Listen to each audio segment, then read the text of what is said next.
Okay? And there is a pheromone that you can put on there.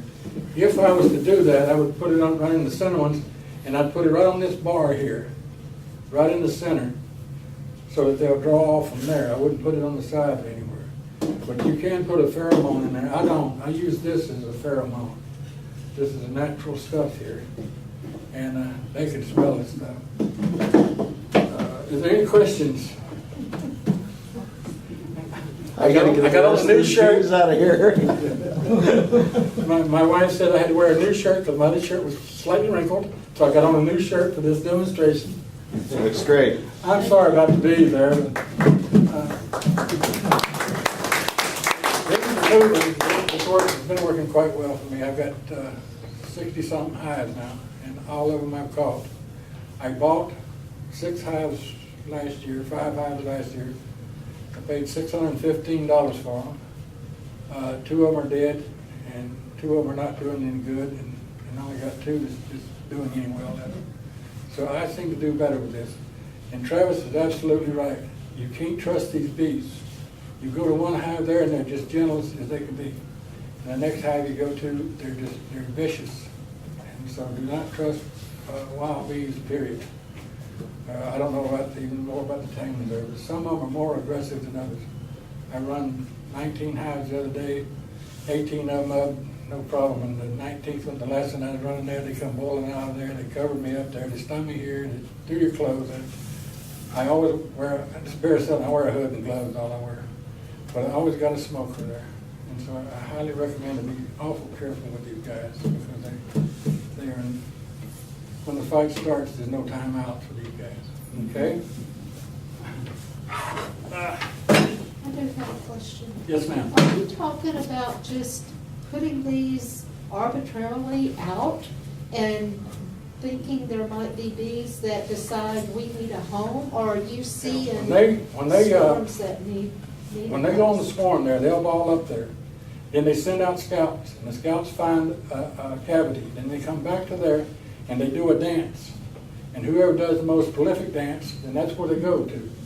Then they go in there, and that's where she goes to. She goes in there, she comes in here, she looks at it. If she likes it, she stays. If she don't like it, then they move on and start this process over again.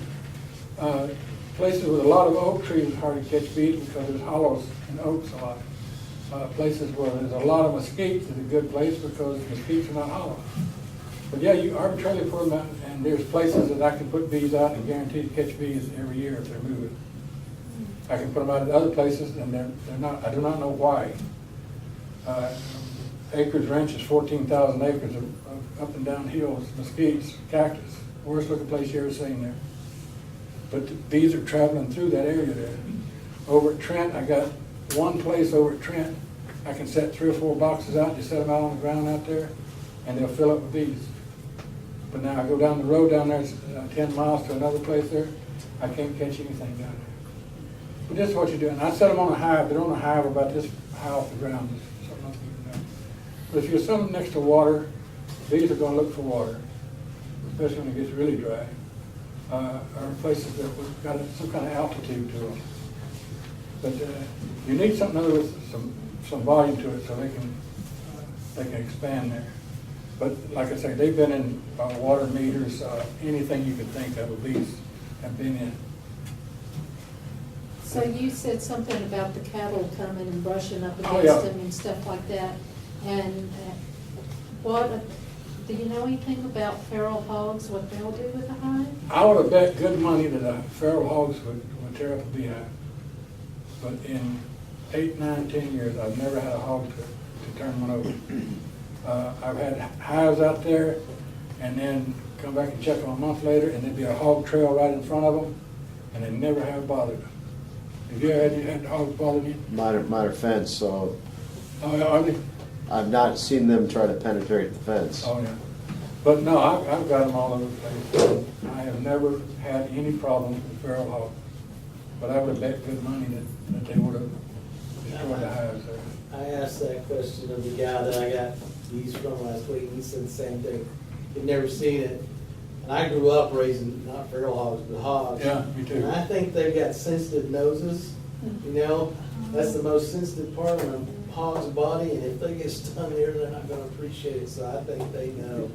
Well, a cow, if these are empty, a cow, get up there and rub on them. They knock them over, you gotta go back there and set them up. But once they get bees in there, a cow won't mess with it. Now, goats are stupid, they get up on top of them, but they run them off there. But once the bees get in there, cows won't mess with them. No, I've never had any problem with hogs. How close does the water source need to be? I'd set them within 15 to 20 yards of it. Or you know how they dig a tank out and they'll have a hill there? Set them up on top of that hill there. There's something about height when they move through there. Because in this rolling country, I can set them down in the low parts down there. And I can't catch bees in them, but I can set them up on the ridges as they go down into, a mile area down through. I'll set them on all the ridges down through there, and I catch bees on top there. But down in the valleys, I don't seem to catch bees down there. It has to do something with them passing over.